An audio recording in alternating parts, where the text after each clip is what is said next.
Yo, what's going on, guys? Mush back at it with another video. Want to go through some Steam game news and updates. Final Fantasy VII Rebirth. You're going to hear me talk about this game a lot heading into its PC release for a wide variety of reasons, but we have an early note from Naoki Hamaguchi about FF7 Rebirth on PC that is very, very positive and makes me very happy, so we'll talk about that. Guys, I've been sinking an absurd amount of time into Marvel Rivals. I wasn't even that interested in this game leading into its release, but then, just looking at games to play, and, I was like, you know what, I like Spider-Man, let's check out Marvel Rivals. Bro, I'm the best Hawkeye NA. I am not, but loving the game. It's getting a holiday update. We'll talk about that at the end of this video as well. But first off, Final Fantasy VII Rebirth. Naoki Hamaguchi noted on Twitter, "I'm grateful for the pre-orders for Final Fantasy VII Rebirth on Steam are going well. I hope that many game fans will take this opportunity to play the twin pack that combines Remake and Rebirth." And yes, the sales are going well. It's already one of the top sellers on Steam, and we're a month and a half removed from the game actually coming out.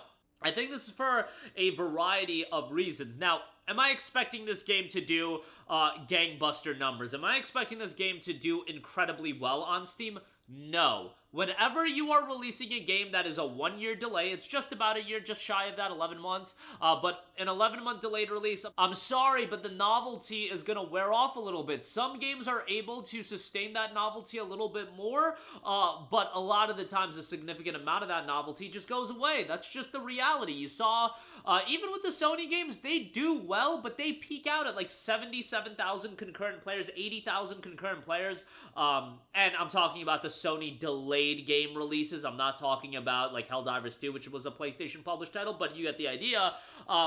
But that's a healthy number, but it's not going to be, 300 or 400,000 concurrent players, or even 200,000 concurrent players. Like, we can't complain of Final Fantasy VII Rebirth to an example, Dragon's Dogma 2. Not a fair comparison to make. It would actually be interesting to see FF7 Rebirth and how it does in comparison to Metaphor, because Metaphor's a JRPG, came out. However, Metaphor came out on day one, FF7 Rebirth coming out a year later, but that would be an interesting comparison to make, but there's really no apt, direct comparison that you can make outside of, I guess, the Sony titles. But Sony games are released at a lengthier delay, and even FF7 Remake wouldn't be that fair of a comparison. I actually think Rebirth is going to do better than Remake from a concurrent player standpoint, and I might be wrong about that given that Rebirth is a direct sequel. However, Remake just had such a staggered release structure that I think ultimately hurt that game. Remember, it came out in 2020, March of 2020 for PlayStation 4. A year later, they upgraded it to PS5. 6 months after that PS5 upgrade, they finally dropped it to PC. Oh, but by the way, it's an Epic Games Store exclusive for 6 months. And then in June of 2020, what would that be? June of 2022, we finally got it on Steam. Over 2 years before it was available on Steam. That's not the case with Rebirth. It's a quicker turnaround, and it's only 11 months, and it's not an Epic Games Store exclusive, I should say. I could see it doing better than Remake, and that's probably one of the more interesting comparisons that you can make, because you would think, based on Rebirth being a game that you would have to complete Remake, and that inherently just limits the amount of people that are going to check it out, it should not peak at a higher concurrent player count than Remake, but I imagine that it probably will. So that'll be an interesting thing to follow. And Rebirth was just generally a better received game, and I would say is a better game. And they're doing well with the 30% off discount right out the gate. I get it, it's a great game, but ain't nobody trying to pay $70 on this game, so that's good as well. Moving on from that, Marvel Rivals, you guys, this game is absolutely awesome, and I've been sinking so much time into it. I mainly play Hawkeye, bro. It's just too easy, chilling in the back and just sniping people. I think Moon Knight is fun as hell as well, and Moon Knight's ult is just broken, but nevertheless, Marvel Rivals did note on Twitter, "The holiday season is about to get even more magical. Enjoy the winter celebration with special holiday-themed costumes, new game modes, and a few surprises. Ready to shine? We're bringing in Jeff's Winter Splash Festival, a new game mode so you can truly exude your land shark joy and take on new territories. A special winter greeting card with gifts from Jeff is also waiting for you. All the magic starts on December 19, 2024 at 11 p.m. Pacific time. Stay tuned and get ready for a festive celebration."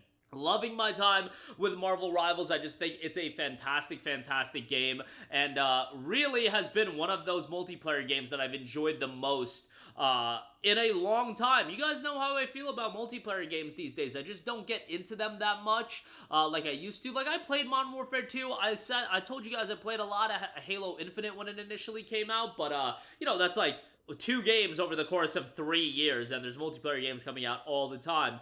But Marvel Rivals is going to be one of those games that I'll consistently go back to. It's going to be a case of, I'm not going to play it year-round. Every week am I going to sink 20 hours into the game or anything like that, but when I'm wanting to play a multiplayer game, this is one that'll have me coming back. And I always say, if I play a live service game and I enjoy it, you're gonna get me to buy the Battle Pass. I will buy the Battle Pass. I have no issue with spending money on a free-to-play title if I enjoy the game. I ain't trying to buy those skins, and those skins are kind of expensive. I get it, you can get the premium currency by playing the game, but those skins be pretty pricey, man.